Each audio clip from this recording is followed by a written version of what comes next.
نبی پاک علیہ الصلوۃ والسلام کو اللہ تبارک و تعالی نے ایسی فہم و فراست، ایسی عقل و دانش عطا فرمائی کہ اس زمانے میں جب جہالت کا دورہ تھا، بات بات پر تلوار نکل آتی تھی، خون خرابے کی باتیں ہوتی تھیں، جھگڑے کی باتیں ہوتی تھیں، نبی پاک علیہ الصلوۃ والسلام نے اس زمانے میں بھی اپنی فراست سے، اپنی فہم سے ایسے ایسے فیصلے فرمائے کہ بڑوں کی عقل حیران ہو گئی۔ ایسا ہی ایک واقعہ کعبے کی تعمیر کے وقت ہوا۔ اس وقت نبی پاک علیہ الصلوۃ والسلام کی 35 برس کی عمر تھی۔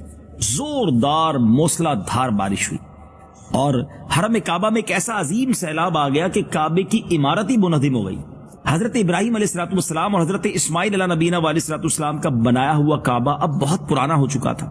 عمالقہ، قبیلہ جرہم اور قصا وغیرہ اپنے اپنے وقتوں میں اس کعبے کی تعمیر و مرمت کرتے رہے تھے، مگر چونکہ عمارت نشیب میں تھی اس لیے پہاڑوں سے جب پانی آتا تھا بارش کا تو بہت پانی بھر جاتا تھا، حرم کعبہ میں سیلاب آ جاتا تھا۔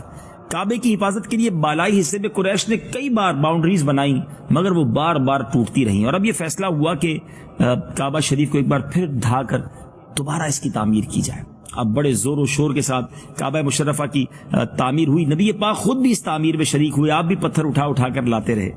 اب معاملہ یہ ہوا کہ کعبہ شریف کی تعمیر ہو گئی مگر اب عمارت میں حجر اسود لگانا تھا، تو اب قبائل میں پھر مشکل کھڑی ہو گئی۔ کوئی سردار کہتا کہ ہم حجر اسود لگائیں گے، ہمارے قبیلے کو یہ شرف ملنا چاہیے۔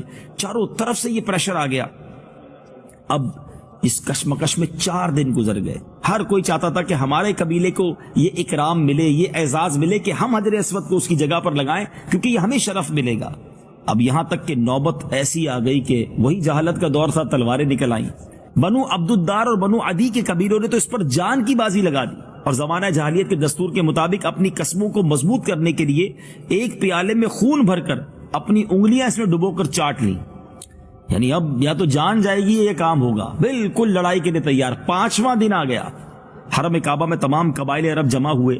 ایک بڑے بوڑھے شخص نے تجویز پیش کی کہ کل جو شخص صبح سویرے حرم کعبہ میں داخل ہوگا سب سے پہلے اس کو پنچ مان لیا جائے، وہ جو فیصلہ کرے سب کو قبول۔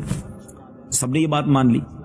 اب اللہ کی شان دیکھیں، جو سب سے پہلے صبح شخصیت حرم کعبہ میں داخل ہوئی وہ نبی پاک علیہ الصلوۃ والسلام تھے۔ سب نے آپ کو مان لیا اور کہنے لگے واللہ یہ تو امین ہیں، ہم ان کے فیصلے پر راضی ہیں۔ آپ علیہ الصلوۃ والسلام نے کیا شاندار فیصلہ فرمایا، سبحان اللہ۔ آج بھی جب اس فیصلے کے بارے میں سنتے ہیں ایمان تازہ ہو جاتا ہے۔ نبی پاک نے حکم دیا کہ جس قبیلے کے لوگ حجر اسود کو اس کی جگہ پر رکھنے کے مدعی ہیں ان کا ایک ایک سردار چن لیا جائے۔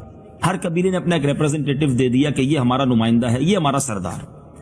اب ہر قبیلے والوں نے جب سردار چن لیا تو پیارے آقا علیہ الصلوۃ والسلام نے اپنی چادر مبارک کو بچھایا، حجر اسود کو اس کے اندر رکھا اور اب سب سرداروں سے کہا کہ اس چادر کو اٹھائیں۔ سب نے ایک ایک کونا پکڑ لیا، اس چادر کو اٹھا کر وہ حجر اسود کے قریب لے آئے۔ نبی پاک علیہ الصلوۃ والسلام جب حجر اسود کے قریب پہنچ گئے تو اپنے ہاتھ سے اٹھا کر اس مقدس پتھر کو میرے آقا نے رکھ دیا، گویا تمام قبیلوں کو نمائندگی بھی دے دی، تمام کو پارٹیسپیٹ کرنے کا موقع بھی دیا، اپنے ہاتھوں سے حجر اسود کو نصب بھی کر دیا اور ایک خون ریز لڑائی جو ہونے والی تھی اس کو بھی ٹال دیا۔ کیا بات ہے نبی پاک علیہ الصلوۃ والسلام کی۔ اور اس کے بعد نبی پاک نے جس طرح زندگی گزاری، جو بڑے بڑے فیصلے فرمائے، وہ آج بھی تاریخ کی کتابوں میں سنہرے حروف سے لکھے ہوئے جگمگا